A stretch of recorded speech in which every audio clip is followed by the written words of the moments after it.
6.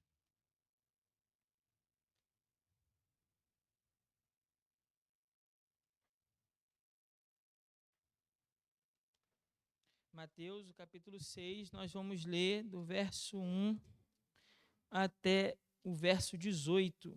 Mateus 6, do 1 ao 18. Essa sessão que nós vamos ler hoje é mais uma sessão do Sermão do Monte. Nós estamos passando por cada parte de Mateus, cada sessão de Mateus, e estamos agora avançando aí para o meio do discurso de Jesus proferido no Sermão do Monte. Diz assim a palavra do Senhor, Mateus 6, verso 1. Cuidado para não praticardes boas obras diante dos homens, a fim de serdes vistos por eles. Do contrário, não tereis recompensa de vosso Pai que está no céu. Assim, quando deres esmolas, não faças tocar trombeta diante de ti, a exemplo dos hipócritas nas sinagogas e nas ruas, para serem glorificados pelos homens. Em verdade vos digo que eles já receberam sua recompensa. Mas quando deres esmola, a tua mão esquerda não saiba o que faz a direita, para que a tua esmola fique em segredo, e teu Pai, que vê o que é secreto, te recompensará. E quando orares, não sejas como os hipócritas, pois gostam de orar em pé nas sinagogas e nas esquinas das ruas, para serem vistos pelos homens. Em verdade vos digo que eles já receberam sua recompensa. Mas tu, quando orares, entra no teu quarto, fechando a porta, ora teu Pai que está em secreto, e teu Pai que vê o que é secreto, te recompensará. E quando orares, não useis de repetições inúteis, a exemplo dos gentios, pois eles pensam que serão ouvidos pelo muito falar. Não vos assemelheis a eles, pois vosso Pai conhece de que necessitais, antes de o pedir a Ele. Portanto, orai deste modo: Pai nosso, que estás no céu, santificado seja o teu nome, venha o teu reino, seja feita a tua vontade, assim na terra como no céu. Pão nosso de cada dia nos dá hoje, e perdoa-nos as nossas dívidas, assim como também temos perdoado aos nossos devedores. E não nos deixes entrar em tentação, mas livra-nos do mal, pois teus são o reino, o poder e a glória para sempre. Amém. Porque se perdoardes aos homens as suas ofensas, também vosso Pai celestial vos perdoará. Se, porém, não perdoardes aos homens, tampouco vosso Pai perdoará as vossas ofensas. Quando jejuardes, não vos mostreis entristecidos como os hipócritas, pois eles mudam a aparência do rosto, a fim de que os homens vejam que estão jejuando. Em verdade vos digo que eles já receberam sua recompensa. Tu, porém, quando jejuares, põe óleo na cabeça e lava o rosto, para não mostrar aos homens que está jejuando, mas a teu Pai que está em secreto. E teu Pai que vê o que é secreto te recompensará. Mantenha sua Bíblia aberta, mas vamos orar novamente. Pai, muito obrigado, Senhor, pela tua palavra. Obrigado, Senhor, pela mensagem que foi ministrada aqui através das canções, pelas declarações de louvor ao Senhor, pela oração, pela palavra que já foi lida. E agora, Senhor, nesse momento também pedimos que o Senhor continue a falar conosco, continue a falar aos nossos corações, agora através da tua mensagem, da tua palavra que será explanada, Senhor. Pedimos que no nome de Jesus, tudo aquilo, ó Pai, que é impedimento para a pregação do teu evangelho, seja repreendido em nome de Jesus.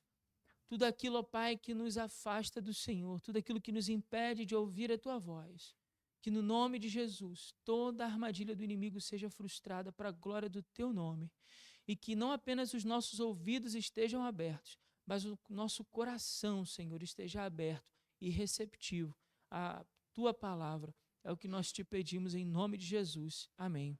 Os irmãos podem se assentar, mas mantenha, por favor, sua Bíblia aberta para que você possa ir acompanhando, né, à medida em que a gente for avançando.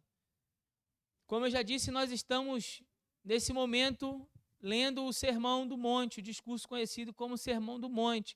Primeiro, Jesus falou sobre as características dos cidadãos do reino. Ele declara, né, a inauguração desse reino no final do capítulo 4. Depois, no início do capítulo 5, ele falou para nós sobre as características dos cidadãos do reino, que são as conhecidas como as bem-aventuranças. Depois ele falou sobre a influência que esses cidadãos do reino teriam na sociedade, no meio das pessoas, do povo, da nação. E isso está lá do verso 13 até o verso 16, quando ele diz: vocês devem ser sal da terra, luz do mundo. Jesus está falando da influência que os cidadãos do reino teriam sobre a sociedade. E depois ele fala sobre a justiça dos cidadãos do reino, a verdadeira justiça que os cidadãos do reino devem praticar. E aí ele deu exemplo de 6 leis do Antigo Testamento, 6 mandamentos, e ele então faz uma releitura desses 6 mandamentos, demonstrando assim que como eles deveriam praticar esses mandamentos, mas também declarando a sua missão, quando ele diz: eu vim para cumprir a lei. Jesus veio para cumprir a lei, porque nós jamais conseguiríamos cumprir toda a lei. Então Jesus vem e cumpre a lei no nosso lugar. E agora nós que fomos justificados pela fé em Cristo, a graça de Deus, a justiça de Deus repousa sobre nós. A justiça de Jesus repousa sobre nós. Agora Jesus, ele começa uma nova sessão nesse discurso, onde ele vai falar sobre a verdadeira adoração, ou sobre a verdadeira piedade, a prática piedosa que agrada a Deus. O que é isso? É um modo de vida, de ser na presença de Deus que agrada a esse Deus. Então, a prática da religião de forma hipócrita, de forma falsa, não agrada a Deus. Em essência, é isso que ele está dizendo.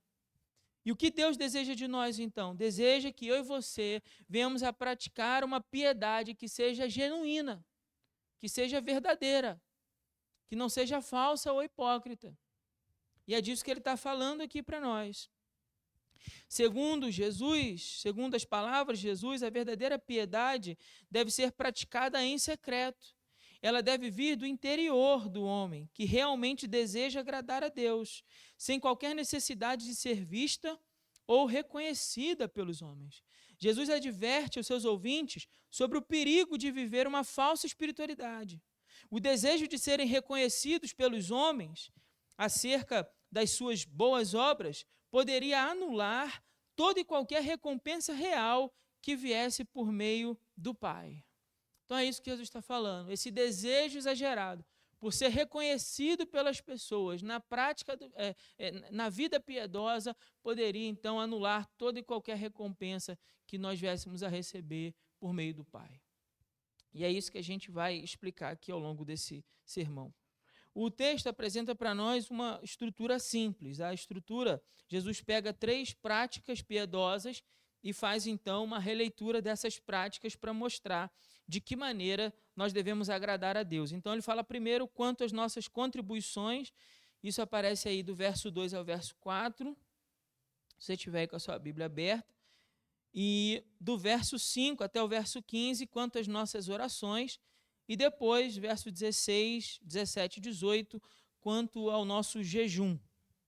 A chave para a gente entender esses 3 momentos que Jesus está falando, essas 3 práticas de maneira correta, está no verso 1. Então, o verso 1 é uma introdução, ele estabelece um princípio, e depois que Jesus declara o princípio, ele vai dar exemplo da vida desse princípio, de como a gente pratica esse princípio. Então, primeiro ele estabelece o princípio no verso 1, que é a chave para nós entendermos o texto. Como ele funciona, né? Com essa espécie de apresentação disso, do que Jesus deseja, e depois ele vai exemplificando através dessas 3 práticas, de 3 maneiras diferentes, nas esmolas, nas orações e no jejum. E qual seria então esse princípio? Para a gente já desde o início aqui colocar qual seja a grande ideia desse texto. Qual é a grande mensagem que Jesus deseja que os seus ouvintes entendam quando ele está falando isso aqui? Preste atenção. A grande ideia, o coração desse texto é que a prática da piedade não deve ser feita com o objetivo de ser reconhecido pelos homens, mas com a intenção de agradar a Deus. Vou repetir. A prática da piedade não deve ser feita com o objetivo de ser reconhecido pelos homens, mas com a intenção de agradar a Deus. É isso que Jesus quer apresentar para aqueles que estão ouvindo. Vamos ver aí o verso 1. O verso 1 diz assim, cuidado. Então começa com um alerta. Cuidado. Cuidado para não praticardes boas obras diante dos homens, a fim de serdes vistos por ele. Do contrário, não tereis recompensa de vosso Pai que está no céu. Então, cuidado para não praticar essas boas obras. Qual é a qualidade dessas obras? Boas. Não são obras ruins, são obras boas. Jesus não está recriminando nenhuma dessas três práticas. O objetivo de Jesus não é condenar a prática, mas condenar a forma como era feita. Então não é condenar a oração, mas a maneira como eles oravam. Não é condenar o dar esmolas, mas a maneira como eles davam. Não é condenar o jejum, mas a maneira como ele era feito. Deu para entender? Amém? Estamos juntos? É isso que Jesus está colocando. Na realidade, Jesus espera que os seus seguidores pratiquem todos esses exercícios espirituais. Jesus espera isso. Isso está no texto. Jesus espera que eu e você, em algum momento, iremos praticar essas coisas. Então, aqui não é uma espécie de passe livre para você dizer assim, tá vendo? Então, é por isso que eu não dou esmola para ninguém. Não, tá vendo? É por isso que eu não oro em público. Não, tá vendo? É por isso que eu não pratico o jejum. Não é isso que Jesus está falando, não.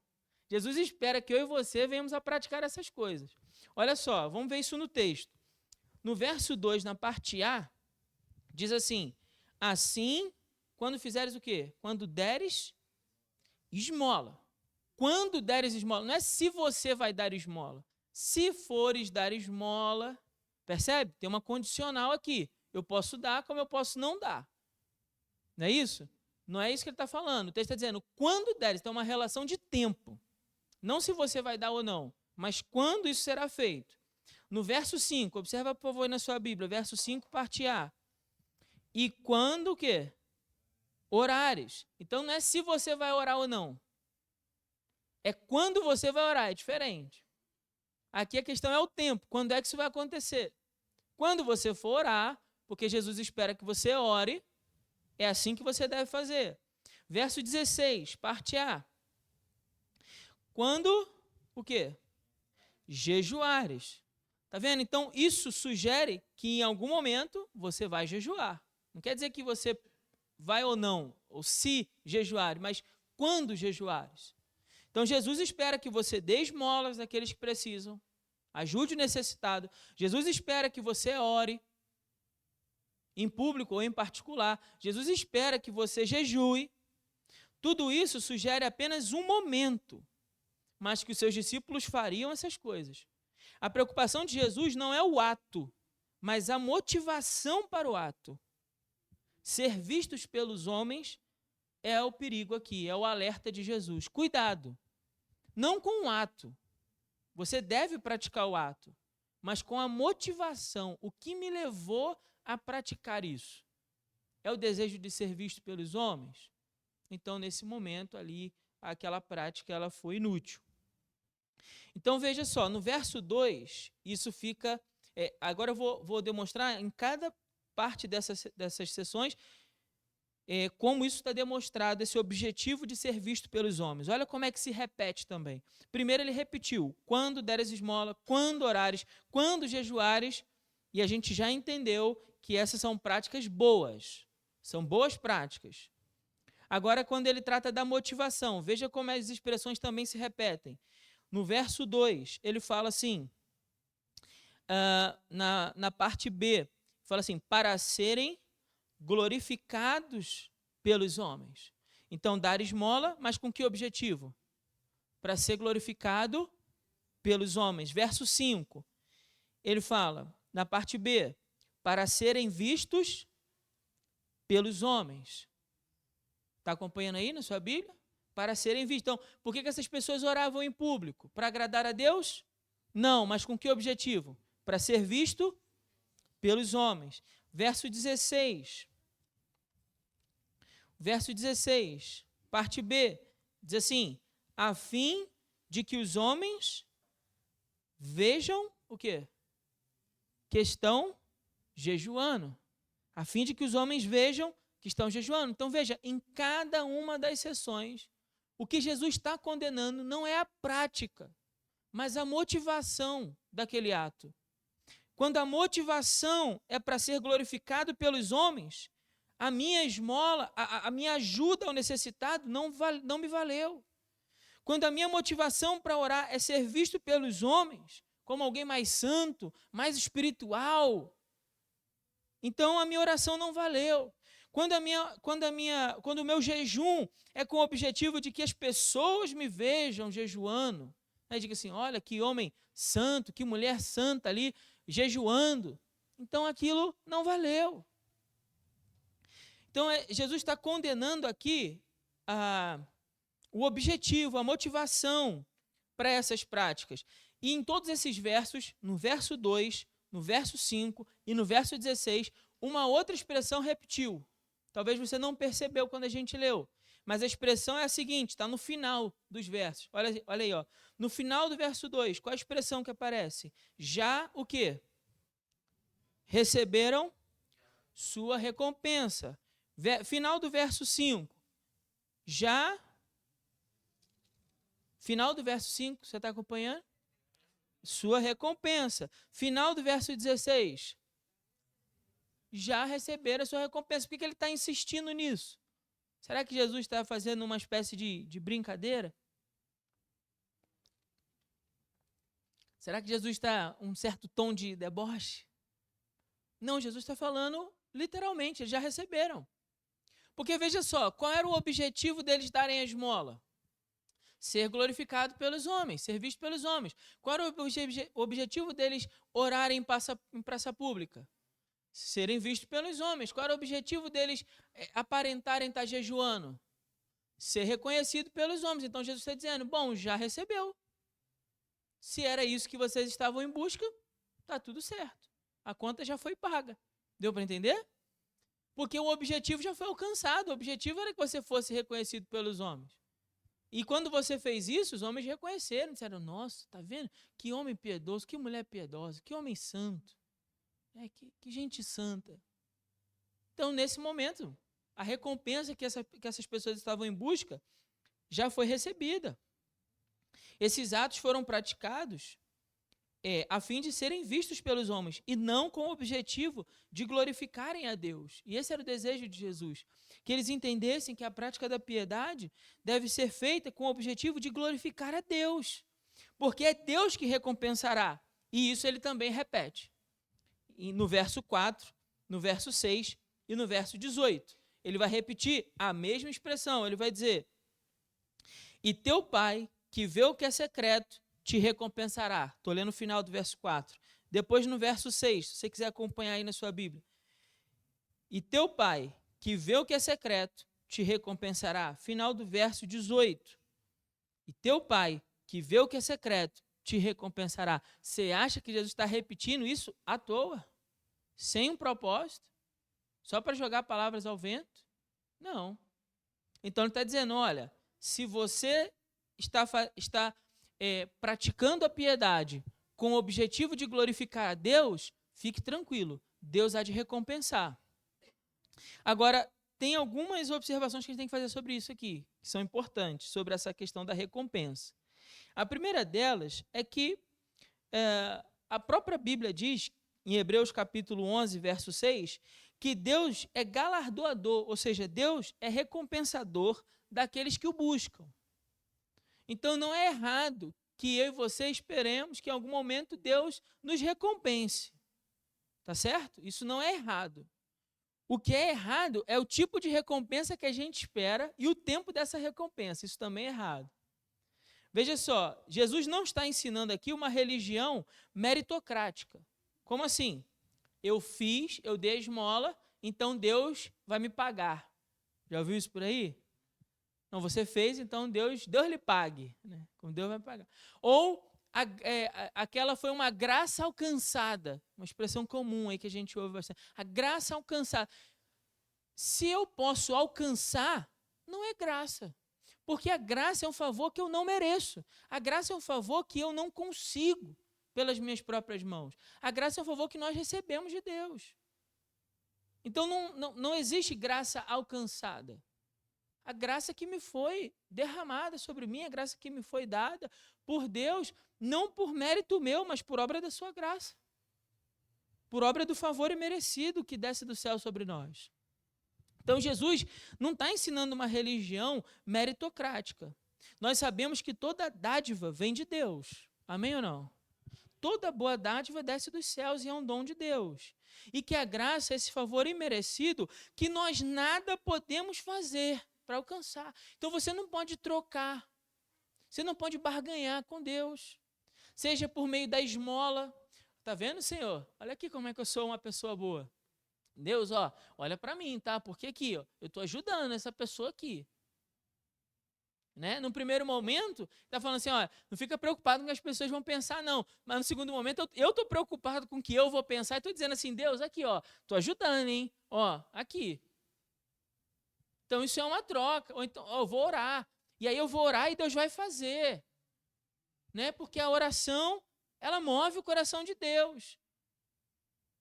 É uma frase um tanto quanto equivocada, porque não é a minha oração que move o coração de Deus a meu favor. É o mérito de Cristo naquela cruz, que move o coração de Deus em direção a mim. Agora, o que eu posso fazer é apresentar diante dele as minhas necessidades em oração, mas nunca como troca. Ah, não, eu vou orar, então Deus vai fazer. Eu vou orar. E que seja feita a vontade de Deus. A gente vai falar disso aqui na hora que a gente for tratar dessa parte específica.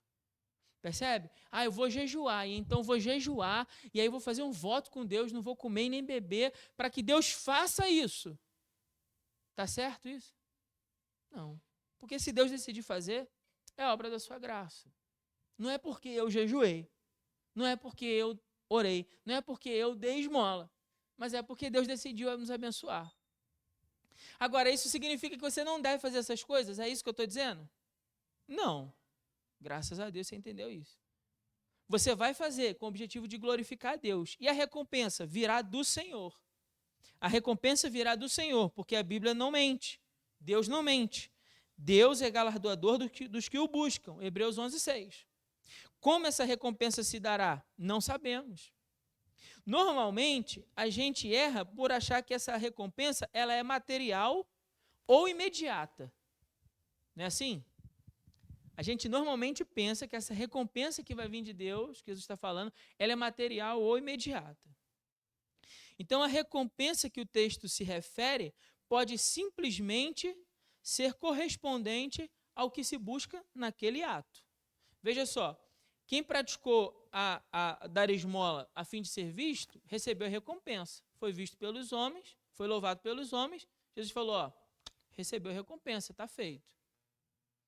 A minha recompensa em ajudar alguém também pode ser manifestada naquele ato, mesmo sem uma intenção de ser visto, só entre eu e Deus, sabemos disso, pelo fato de que, ao poder ajudar aquela pessoa, eu só pude ajudar aquela pessoa pelo privilégio que eu tinha recursos. Você já pensou nisso? Você jamais poderia ajudar alguém se você não tiver nada, sim ou não? Então, até mesmo no ato de eu ajudar uma pessoa, ao dar aquilo para uma pessoa que está precisando, nesse momento já existe uma recompensa em si mesmo. O privilégio de eu ter recursos para fazer. Eu poderia não ter. Eu poderia estar numa condição de não ter nada, nem para mim, que dirá dividir com alguém. Então, só no fato de dividir com alguém, isso gera uma recompensa maravilhosa. Deus, que é gracioso, Deus que é rico em amor, em bondade para comigo, já tem me visitado a ponto de me fornecer os recursos necessários, inclusive, não apenas para ter para as minhas próprias necessidades, mas a fim de ter com quem compartilhar. Isso é uma dádiva. Isso é uma dádiva. Isso também é recompensa. Eu posso dar esmola e nisso está a minha recompensa. Eu posso orar. E aí você diz, e que recompensa teria em orar? Bom, eu posso te dizer várias. A primeira delas é ser ouvido por Deus. Porque pensam, ser pecador como eu e você, sermos ouvidos pelo Criador do universo. Um Deus todo-poderoso. Um Deus santo. Ouvir palavras de pobres pecadores como eu e você, corruptos, numa natureza caída. A gente não sabe nem o que deveria dizer. diante da majestade de Deus. Que dirá saber que quando você ora, Deus ouve as nossas orações. Isso por si só é um privilégio. Saber que quando eu oro, a minha oração, ela não é vazia. A minha oração, ela não fica aqui no teto. A minha oração não é só ouvida por alguém que esteja comigo, mas a minha oração é ouvida por Deus. Deus ouve quando eu oro. E isso é maravilhoso. Por si mesmo. Não necessita nem de resposta. Só o fato de saber que o Deus Criador, majestoso, poderoso, Ele me ouve quando oro. Só isso por si mesmo já é o recompensador. Ter comunhão com esse Deus, nem se fale. Saber que quando eu falo com Deus em oração, Ele também fala comigo. Seu Espírito Santo se manifesta no meu coração. Isso é recompensador ou não? Ter comunhão com Deus, ter intimidade com Deus. Então por que você deveria orar? Só para obter um favor de Deus? Não, você deveria orar porque é um privilégio ter intimidade com Deus. Essa é a maior recompensa da oração, não é aquilo que Deus possa me dar, mas é o fato de que Deus mesmo se deu a mim. Entende o que eu quero dizer? Veja só, você ora, nós oramos, vamos dizer assim, nós oramos e pedimos coisas a Deus, sim ou não? Não tem nada de errado nisso, ok? Não estou falando que isso está errado. Você pode apresentar pedidos a Deus, não estou dizendo que seja errado. Mas deixa eu te colocar de uma outra forma. Quando você ora e você pede coisas a Deus, e Deus simplesmente deseja não te dar o que você estava pedindo. Mas Ele te deu algo muito melhor. Porque não havia nada que Deus pudesse te dar no universo inteiro que fosse maior do que a sua própria presença com você. O próprio Deus se dando. É pena que nessas horas a gente acha que é pentecostal demais dizer assim, amém. Não é pentecostal demais dizer amém, não. Você está dizendo assim é. Quando eu oro, Deus se dá a mim de si mesmo. O privilégio de estar na presença. Amém. Graças a Deus você entendeu o que eu quis dizer agora. Agora eu senti firmeza em vocês. Tá certo? Porque essa é a maior das recompensas, saber que quando nós oramos, temos intimidade com Deus, nós apresentamos as nossas necessidades. E sobre tudo isso, nós podemos ser ouvidos por Deus. Ouvidos por Deus. Bom, eu poderia dar outros exemplos, como a questão do jejum, quando você busca e obtém de Deus a intimidade. Quando você tem prazer de viver na presença do Senhor de uma maneira piedosa e genuína e não hipócrita. E viver na presença do Senhor é a recompensa. Não existe, irmão, uma recompensa maior que Deus possa te dar. Entende? Às vezes nós ficamos pensando que a nossa relação com Deus se baseia em coisas. A gente é criança. A gente é imaturo. Sabe, porque é o meu filho de 6 anos que fica preocupado quando eu viajo, se quando eu voltei eu trouxe um brinquedo. Não é assim que seu filho também faz? Ele fica preocupado porque ele é criança. Ele não discerne ainda que o mais importante não é um brinquedo que o pai possa dar, mas é que o pai está ali, ele agora se faz presente. Você deu para entender o que eu quero dizer? O pai está ali, ele se fez presente. Quem fica preocupado com os brinquedos é uma criança. Papai, brinquedo, papai, um brinquedo, eu quero mais brinquedo. E a brincadeira de nós adultos, quem ajunta mais brinquedo antes de morrer? Falei isso ontem aqui no Encontro de Famílias. A nossa brincadeira materialista é quem ajunta mais brinquedo. E quem ajuntar mais brinquedo antes de morrer ganha.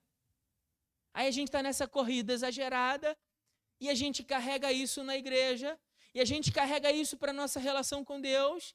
E essa relação com Deus mais parece uma lista de compra de supermercado do que uma relação de intimidade, de amizade, de sinceridade, de desinteresse, mas de genuína atenção. De falar assim, Deus, eu estou aqui só pela tua presença. Eu não estou aqui pelos brinquedos, Pai. Porque eu já superei essa fase e agora eu estou compreendendo que mais importante do que os brinquedos é que o Senhor esteja comigo. Essa é a recompensa. Nós poderíamos dar muitos exemplos, mas eu quero avançar. Então, veja, agora tratando de cada ponto da estrutura especificamente. Agora que a gente tem esse olhar geral do texto. No verso 2 a 4, quando ele fala da esmola, dar esmola seria errado? Sim ou não? Não, não é isso que ele está falando. Dar esmola não é errado. O que seria errado é que a minha motivação ao dar esmola seja ser reconhecido pelas pessoas. Veja só, ele diz assim quando deres esmola, não faça trocar trombeta diante de ti, a exemplo dos hipócritas nas sinagogas e nas ruas, para serem glorificados pelos homens. Mas aí ele diz, mas quando deres esmola, a tua mão esquerda não saiba o que faz a direita. E esse texto, na hora que a gente está estudando, é complicado. Porque pensa, é possível a minha mão esquerda não saber o que a direita fez? É possível? Não é possível, irmão. Seu cérebro sabe o que sua mão esquerda fez. E imediatamente isso está ligado pelo seu corpo. Não tem como você esconder isso. Jesus não está falando disso. Jesus está falando desse desprendimento. Olha o que ele diz aí, ó, nesse verso 3, ele fala, quando deres a esmola, a tua mão esquerda não sabe o que a direita faz. Por quê? Para que haja um desprendimento de mim ao ajudar alguém. Um desprendimento da minha parte.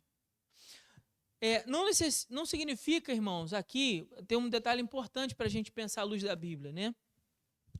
Que não significa que eu tenha que dar uma esmola, por exemplo, eu vou ajudar ali o João, e essa ajuda ao João só vale se ninguém souber. Se alguém souber, não vale. Também não é isso que o texto está dizendo. Não é isso. O problema não é alguém saber.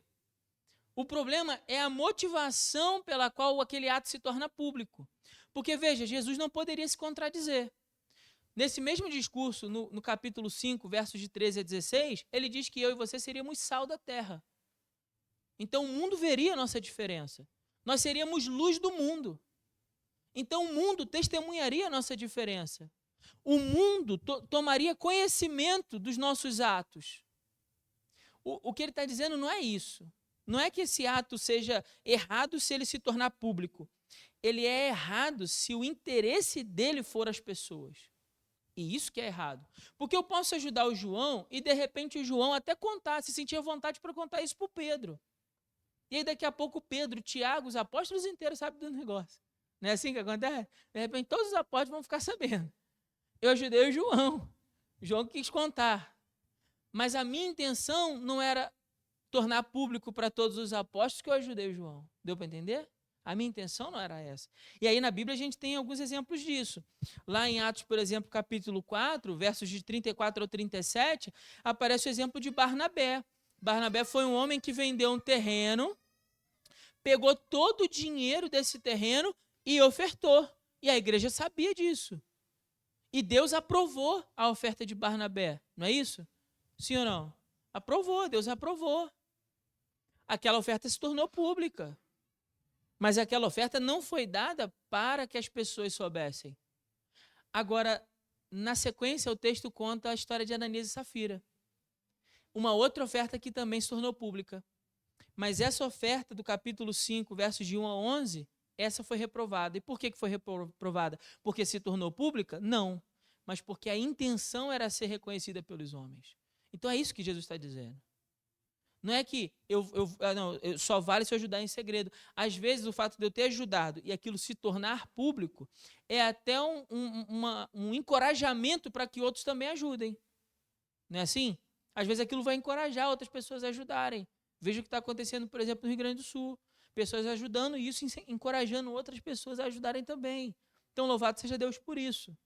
O problema não é se tornar público. O problema é quando a minha motivação está nas pessoas, no que as pessoas irão pensar daquele ato. Então, a igreja é sobre de ambas as ofertas. Uma foi aprovada por Deus e outra reprovada. Porque o problema não estava em que as pessoas soubessem da oferta, mas na intenção do coração, né? Depois, quanto à oração, eu não vou tratar da oração especificamente, né? Cada detalhe ali do Pai Nosso, não é isso que eu quero chamar a atenção dos irmãos hoje, mas ter uma visão maior do cenário que o texto apresenta, é que o fato não é que você não ore publicamente. Teve uma vez uma pessoa me questionou sobre isso e disse que ela não orava publicamente. Por que ela não orava publicamente? Porque o texto diz assim: e tu, quando orares, não seja como os hipócritas que gostam de orar em pé nas sinagogas e nas esquinas das ruas, para serem vistos pelos homens. Em verdade vos digo que já receberam a sua recompensa. Mas tu, quando orares, entra no teu quarto e fecha a porta, ora ao teu pai que está em secreto, e teu pai que vê o que é secreto te recompensará. E então a pessoa pegou esse texto e levou para o lado literal. Mas Jesus não está falando isso literalmente, porque senão ele estaria se contradizendo. Porque na sequência do texto, a partir do verso 9, ele vai fazer uma oração pública. Em João capítulo 17, ele vai fazer uma oração pública. E em muitos outros momentos na Bíblia, nós temos orações públicas. Então, oração pública não é um erro. Um erro é quando a minha oração, ainda que pública, tem o alvo alcançar o coração das pessoas e não ser ouvido por Deus. Esse é o problema. Então, não é, não, agora eu não oro mais com ninguém. Por quê? Porque o texto fala para você orar no quarto. Não é isso que o texto está dizendo. Não é isso que Jesus está querendo dizer. Jesus está querendo dizer que, olha, se você vai fazer isso para se aparecer para as pessoas, é melhor você fazer isso dentro de um quarto. E por que dentro do quarto? Porque dentro do quarto não existe performance. A religião exalta a performance.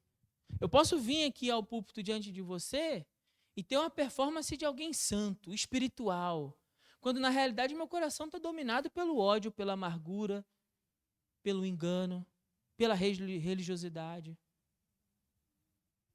pela má intenção. Entende? Então, a religiosidade exalta a performance. Deus se manifesta para aquele ser que você é quando ninguém está olhando. Então, quem é você lá no secreto do seu quarto? É esse ser que Deus deseja se manifestar e dar de si mesmo. Não o eu que eu sou na coletividade. Porque na coletividade, muitas vezes eu vou me deixar levar pelo coração e ceder à necessidade da performance. Agora, no secreto, não. No secreto é o lugar onde você chama os teus pecados pelo nome. No secreto é o lugar onde você sabe que não tem como esconder. Você está nu diante da presença do Senhor. Nu. Não há nada que você possa esconder ali. E é ali, no secreto. Então, Jesus está dizendo isso. Ele está dizendo, olha, é com esse ser do secreto que Deus deseja se relacionar. Interessante é que para cada uma dessas etapas, Jesus coloca algo para guardar o coração. Ele pretende guardar o nosso coração. Veja, no verso 3 ele falou sobre a mão direita não saber o que a mão esquerda não saber o que a direita faz. Aqui nessa sessão, no verso 6, ele fala sobre fechar a porta, ir para o secreto. Também é uma maneira de guardar meu coração. Ele está me dando recursos. Está dizendo assim, olha, quando você der uma esmola, não fica muito preocupado com o que você fez, não. Com o dinheiro que você fez, não. Com o que você ofertou, não. Esquece isso. Que a sua mão direita nem sabe, sua esquerda nem sabe o que a direita fez. Agora ele está dizendo a mesma coisa. Ele fala assim, olha, se você está se deixando levar, vai para o secreto. Vai para o quarto, fecha a porta. Guarda o seu coração. Para que o desejo de ser reconhecido pelas pessoas não acabe sobrepujando a vontade de agradar a Deus. Então, tanto o falador como o tímido visam um público. Assim como o falador deseja falar muito para ser ouvido, o tímido também tem a preocupação em quem? Nas pessoas. Por que eu tenho vergonha de falar, de orar em público? Não quero orar, não. Por que você tem vergonha? Porque você está preocupado com o que as pessoas vão pensar do que você vai falar, sim ou não? Porque se você não tivesse preocupado, você falaria e pronto. Então, tanto o que fala muito, faz aquelas orações extensas, parece que não vai acabar nunca. Normalmente, a gente que não ora no secreto. Você vê uma pessoa que ora interminavelmente, normalmente ela não está em oração constante. Se tivesse, você seria objetivo. Se tivesse, você iria direto ao ponto. Porque eu já falei tudo que tinha para falar para Deus em secreto, agora é só o objetivo. Vamos lá, se o que está acontecendo é isso. E você iria direto ao ponto. Mas o tímido também peca. Jesus não desejava também repetição mecânica. Que essas palavras fossem repetidas exaustivamente, mas que elas respeitassem princípios. É isso que trata a oração do Pai Nosso, princípios a serem vistos na oração. Veja só, verso 9 fala da exaltação a Deus. Pai Nosso, que estás no céu, santificado seja o teu nome. A minha oração deve ser carregada por exaltação a Deus, pela submissão a Deus. Ele diz no verso 10, venha o teu reino e seja feita a tua vontade. Aqui a gente podia parar, fazer um sermão um dia inteiro só falando desse ponto. Porque se tem algo errado na nossa oração, é isso. Muitas vezes a gente acha que orar é um instrumento para levar Deus a realizar a minha vontade. Então eu vou orar, eu vou fazer uso dessa ferramenta espiritual para que Deus faça a minha vontade. Enquanto a oração do Pai Nosso estabelece um outro princípio, que é o quê? A submissão. Deus, o que eu acho, o que eu desejo, o que importa é que o Senhor acha, o que o Senhor deseja. O que o Senhor deseja disso? É essa submissão. Outro princípio que deve ter na nossa oração, a dependência de Deus. Verso 11, ele fala, o pão nosso de cada dia nos dá hoje. Então eu não me sustento. A minha vida não se sustenta em si mesma. Mas é Deus quem sustenta os meus dias. É Deus que me dá o pão de cada dia para que eu possa viver. Não é a força do meu braço, a minha capacidade intelectual que alcançam as coisas. Então, para que eu me lembre disso, Jesus está falando, olha, lembre-se que o pão de cada dia é Deus quem dá. Isso sugere o quê? Dependência. Quando eu vou orar, eu preciso compreender que eu dependo de Deus. O que mais? Que o princípio a gente pode ver também aí, confissão de pecado. Verso 12, verso 13, perdoa as nossas dívidas, assim como também temos perdoados os nossos devedores. Perdoa as nossas dívidas. Então, sugere que eu tenho dívidas. Eu tenho dívidas. Eu tenho pecados, eu tenho erros, eu tenho falhas. Então eu vou a Deus em confissão e arrependimento. A minha oração precisa ser pautada por confissão e arrependimento. E uma súplica. Súplica é o pedido insistente. É o pedido humilde. Estou suplicando a Deus, nos dá hoje, livra-nos do mal. Ele está suplicando a Deus. E essas coisas precisam estar nas nossas orações. E quanto ao jejum, dos versos 16 ao 18, o jejum não é só para deixar de comer alguma coisa. Já viu isso? A gente fala assim, estou fazendo jejum de Coca-Cola. Estou fazendo jejum de chocolate. Não, o jejum não é só deixar de comer alguma coisa. O jejum é a total abstinência de comida. Com um propósito espiritual. E que propósito é esse? Separar um tempo de renúncia do corpo para uma busca pela presença de Deus. Então, eu renuncio à comida, eu renuncio à bebida, que são necessários para a minha vida, para a manutenção da minha vida, e eu estou declarando com esse ato, passado ali, na presença de Deus em oração. Então, não é eu só deixar de comer e beber, mas é eu deixar de comer e beber e estar em constante oração. É isso que deve acompanhar o jejum. E aí eu estou deixando de comer, estou deixando de beber para declarar ao Senhor que mais do que o pão e do que a água, eu preciso da sua presença na minha vida. Que eu posso viver sem ter o que comer, mas eu não posso viver sem a presença de Deus. É isso que eu estou declarando ali no ato de jejuar. Então, esse propósito de buscar a Deus. O jejum também é praticado na Bíblia com o propósito de confessar pecados. Vou avançar por conta do nosso horário. Também é praticado na busca de direção. Eu estou para tomar uma decisão, eu estou para fazer uma escolha importante. Então, eu busco a Deus em jejum e oração. Na busca por intimidade, por uma maior devoção com o Senhor. Mais do que comida, mais do que bebida. Estou declarando, preciso da presença de Deus. E por isso seria errado fazê-lo para ser reconhecido pelos homens. E aqui Jesus também coloca um versículo para guardar o coração. O verso é o verso 17. Veja que em cada momento Jesus colocou algo para guardar o coração. Ele diz assim, tu, porém, quando jejuares, põe óleo na cabeça e lava o rosto. Ou seja, não deixa aparecer para ninguém, não. Ninguém precisa saber, não.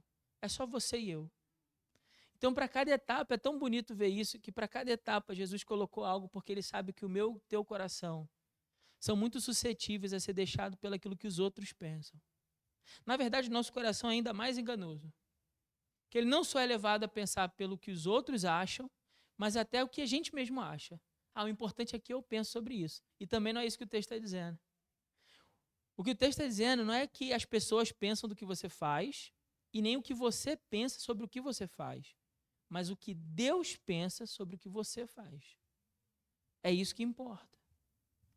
É isso que importa. Então, a nossa grande ideia dessa passagem, a prática da piedade, não deve ser feita com o objetivo de ser reconhecido pelos homens, mas com a intenção de agradar a Deus. Quero propor aos irmãos aqui 3 aplicações.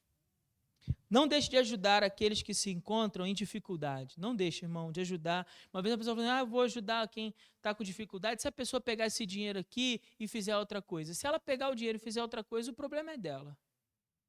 Mas se eu deixar de fazer alguma coisa para quem está precisando, por causa da maldade que há nela, então eu estou dizendo que a maldade dela roubou a bondade que havia no meu coração. Eu me deixei levar. Lembre-se de praticar essa generosidade de forma humilde, sem fazer isso pelo reconhecimento, mas pela oportunidade, como já disse aqui, pelo privilégio de poder ajudar alguém. Se você pode ajudar, isso é um privilégio, há uma recompensa nisso.